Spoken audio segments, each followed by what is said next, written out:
Hey guys, it's me, Xavier, again. Sorry, this video would have came out earlier, but my brother got up in front of the camera. I was so pissed, I was almost done with the video. But anyway, as I said, Baltimore Orioles preview series. Sorry if I feel my arms a lot. I kind of have like this scar, and it's kind of like, I don't know, it's like weird. So, I don't know why I like to touch it. But anyway, Baltimore Orioles. I'll just go through a few players and their predictions. I'm gonna read out the projected lineups. I wrote these down, or I typed these down in my notes app, and their projected rotation. I'm only going through a few key players. So let's get this thing started. But first, let me talk about last year. The Orioles were outstanding last year. Behind Buck Showalter, he was obviously AL Manager of the Year. The team had the same expectations that it had every year, but it made it so much better behind the great hitting of Adam Jones. Manny Machado stepped up. Nick Markakis kind of had a down year, but J.J. Hardy had a good year. Pitching could use some work. They lost a couple of their pitchers, and they're going to have to, even though they have a decent batting order, their pitching needs something to work with. So let me read my projected lineup for the 2013 Baltimore Orioles. Batting first, Nate McLouth. Second, J.J. Hardy. Third, Nick Markakis. Fourth, Adam Jones.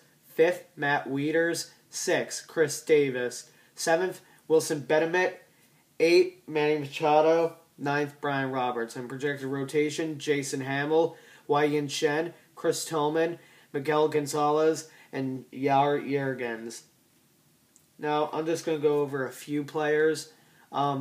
J.J. Hardy, he had a good hitting year. His power numbers went up, but I just don't see like a big average jump because, I don't know, he's like getting up there in age. I'm not really, I like J.J. Hardy. I think he's a really good player.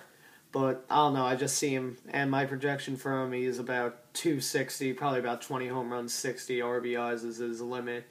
Nothing past that. Now, Nick Markakis, he had a horrible batting average year, and he used to be the poster boy for durability. He was like the Mark Burley of hitters. He never got hurt. He had pretty much identical seasons until his power numbers dropped, and people became accustomed to that. Well, last season, his power numbers went up, but he had, less at-bats because he got hurt. It's okay if you get injured once in a while, but I guess he's not, the most durable player anymore. He's not like a former Oriole was. Miguel Tejada played, 2,000 games straight. It was probably not as much. I don't even know. Nick Markakis is still one of the best hitters in the lineup if he is batting third. So I'm feeling if he plays a full season, which he probably will. I mean, it was just one little DL thing.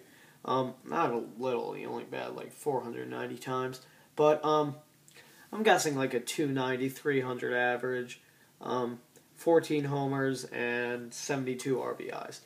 Now Adam Jones, center fielder, stud. He is a stud defensively also. So is Manny Machado, but we'll get to him after.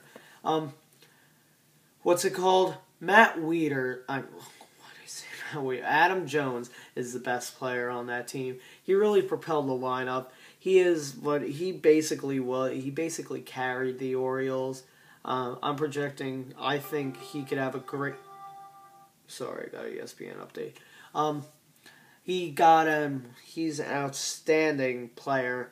I feel he could have more than a breakout year this year. People say he reached his peak, but I think he could get better. He has potential for a 330 and 100 RBI season, so that's my bold prediction. I think he will have an outstanding season that'll launch him in the top 10 AL MVP voting. And I'll put the bold prediction, best pitcher and best hitter and projected record down in that thing. So, no, I'll just write team MVP actually. So, yeah. And Manny Machado, another stud defensive player. They kind of got a big three at defense. Brian Roberts also. So I'll talk about Machado and Roberts kind of at once. Roberts did get hurt last year, but for him, I'm going 253.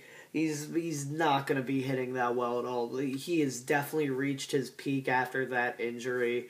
In my opinion, I do not see him contributing that much at all. I really think this could be the last year for Brian Roberts, which is kind of sad because Brian Roberts was a great player for the Orioles franchise. He really loves it there in Baltimore. You could tell from his interviews. No sarcasm. No, seriously, no sarcasm. I know that kind of sounded sarcastic.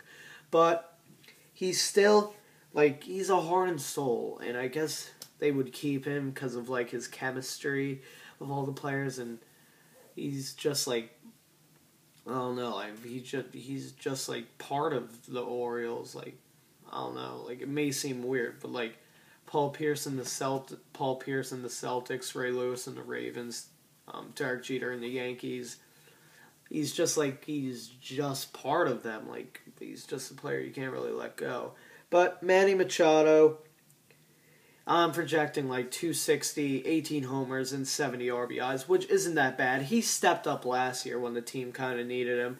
So that's pretty good. I think their lineup is pretty good. Nate McLeod leading off. They could obviously use more speed, but their best player is Adam Jones. Their fastest guy is Adam Jones. He had 11 stolen bases, or I'm guessing him for 11 stolen bases. Not really projecting that much. Now pitching rotation. Nothing really be desired here. Wei Chen is prospect. Not as much build-up as Yu Darvish, but he could have a possible season like that. Not as good. Probably a 12-10 record. Probably 160 RBI. Strikeouts. 190 innings. I'm not really expecting that much. And we'll look at the relievers. Jim Johnson. They just signed him to a extension today. And probably you'll probably get a decent amount of saves. I don't like projecting saves because it's always crappy. You never know how a team's going to do. Red Sox and Orioles basically flip-flopped their records of what people expected. And their bench hitters, they recently signed Andy Chavez, but he's reached his peak. Nolan Reinfeld's got some pop, but if he gets into a starting role, if, let's say, Wilson Betemit doesn't do good, who I'm projecting 10 homers, 45 RBIs, then yeah. So, team MVP, I'm going with Adam Jones because of that bold prediction. Final record, definitely not as good as last year. There will be a decent drop-off, but I'm still expecting a slight winning record for the Orioles. Their pitching has a lot of potential with Jason Hamill, but I just don't see it all coming together this year. I don't think they'll make the wild card. I'm projecting an 84-78 finish for Baltimore. Okay, so next we'll be talking about the Boston Red Sox, and we'll just continue AL East and then AL Central, AL West, and then the NL East, NL Central, NL West, obviously. And the last video will be the, an award predictions video, something like that. So, yeah, thanks a lot, and Red Sox are up next. Bye, guys.